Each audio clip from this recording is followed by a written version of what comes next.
Itinuturing silang isa sa pinakamatalinong hayop. May kakayahan silang makipag-usap at sama-samang nagtutulungan sa paghahanap ng pagkain. Sila ang mga dolphin. Pero matatalino naman, madalas rin silang biktima. Sa isang video ng BIFAR Region 8, isang na-stranded na spinner dolphin sa Bangon River sa Victoria, Northern Samar, ang pinapana gamit ang kawayan. Hindi na muling nakita ng BIFAR ang nasabing dolphin. Sa isang viral post, isang batang dolphin ang namatay sa Buenos Aires, Argentina matapos pag-awayan ng mga turista para makapag-selfie. May mga dolphin naman na namatay dahil sa plastics. Sa Australia, New Zealand at Cape Cod sa Amerika, natagpuan ang mass stranding o maramihang pagkamatay ng mga dolphin. Nanganganib na ba ang bilang ng lahi ng dolphins?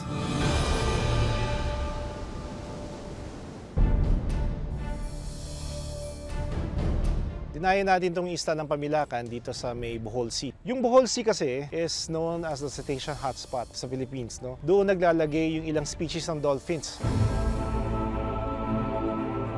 Noong 2011, naidokumento namin ang daang-daang dolphin sa Pamilacan. Babalikan namin ito para maidokumento kung nandito pa rin sila at patuloy na nagpaparami.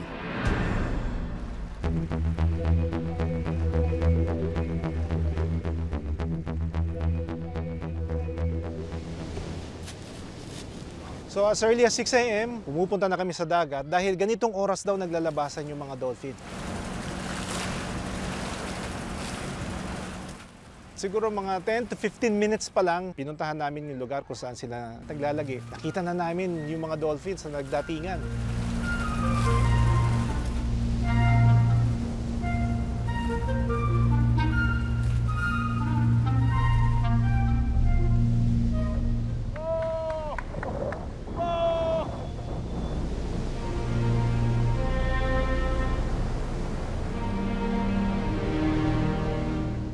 Initial sighting natin dito, mga spinner dolphins, isang pod, siguro around 50 of them.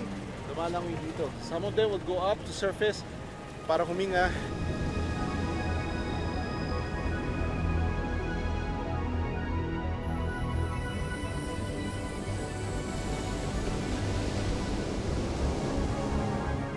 We were surrounded by a huge pod. Mapapansin mo na sila hanggang sa papalapit ng papalapit. They will swim right next to your boat. Magbabow ride. Talagang magpapakita sila. Yeah! Yun!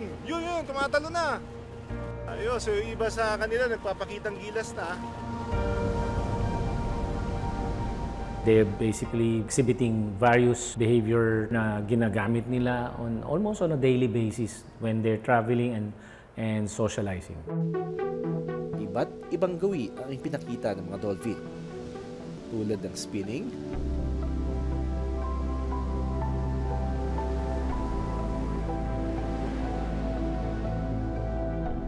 salmon leap,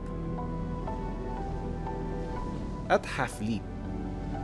Sila lang yung kayang gumawa, no? Kaya sila tinawag na spinner dolphins. So yung ibang species, hindi niya kayang mag-spin. Most likely, yung maraming beses mag-spin ay pwede mong interpretin in the context of nagpapakita siya ng dominance, nagko-call siya sa mga grupo, producing several leaps and several splashes will create sound. So, pwedeng yung nire-recall niya para baka lumalayo na yung grupo.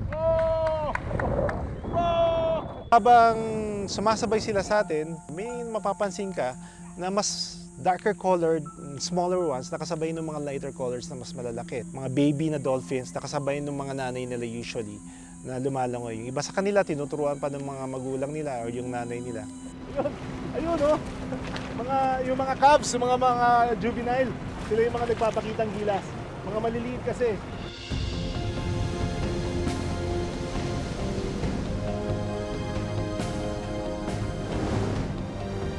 Most likely, it's a mother and calf.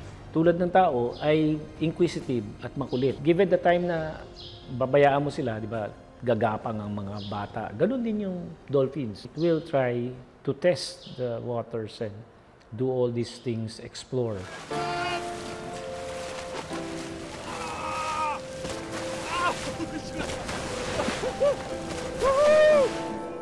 Nagbo-bow-ride o nakikisabay rin sa bangka ang mga dolphin.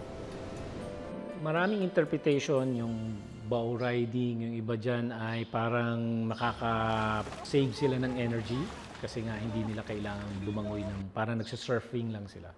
Woo! Alright! Ganda! Ayun! Woo! 360! Woo!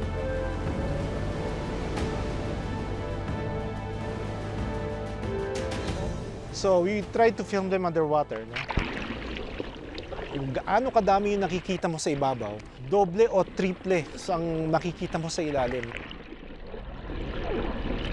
Nakikita mo sila habang lumalangoy. Kung gaano sila ka-graceful sa ibabaw, ganoon din sila ka-graceful sa ilalim.